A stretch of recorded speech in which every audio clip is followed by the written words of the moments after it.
السلام عليكم ورحمة الله وبركاته. هردفتوتا abdii horaatu hundi keessan akkam jirtan fayyaadha. Har'ammoo waan bareedduu tokkoon isiniif qabadhee dhufe aappii tokkoon isiniif fidadhee dhufe aappii Facebook daawulood irra jiru jechuudha.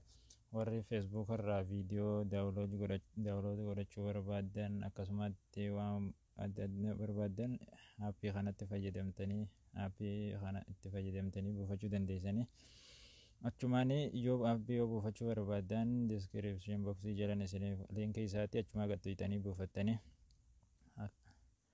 amma achumaa gara aappichatti haaseennu barumsichatti haaseennu na hordofaan isiniin jedha. Aappiin yeroo dura bantanii akkanatti isinii fida dura buufattan akkanatti isinii fida jechuudha.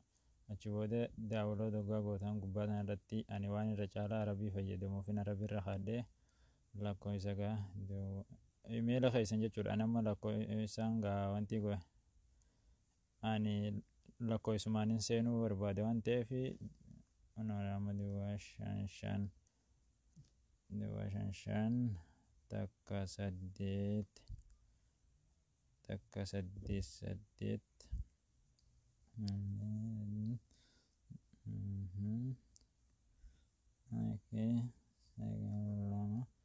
achi ragabun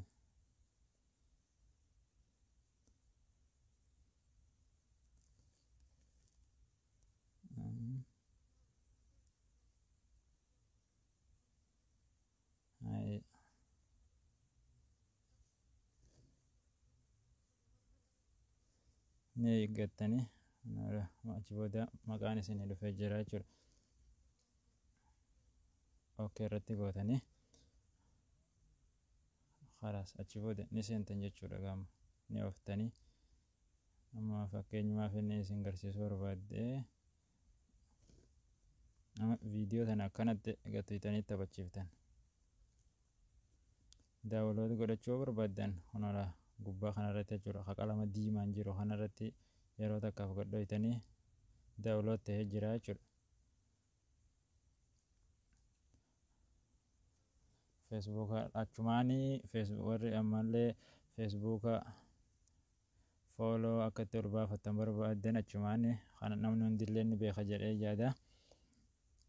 Namni hundillee ni beeka jedhee yaada. Achumaanii settings bakka itti kana dhayitanii tokko gubbarraa sadeen san jechuudha. Achi booda irra ol harkiftan jechuudha. Xiqqoo public post bakka itti kana namni irra guddaan ni beeka. Kana achi booddee yoo inni friend irra jiraate public hajurra keessanii hundi isaatu public kun akkuma inni jiru kanatti ofuma irra dhiiftanii kaan public godhuu barbaadanii public gootanii jechuudha. Amma kiyya isinuma agarsiisuu fi amma gara duubaa deebi'eetiin an kiyya follow illee Facebook kun follow illee ni qaba. Isinuma agarsiisuuf amma onola hoggaan isa seene follows ni qaba onola.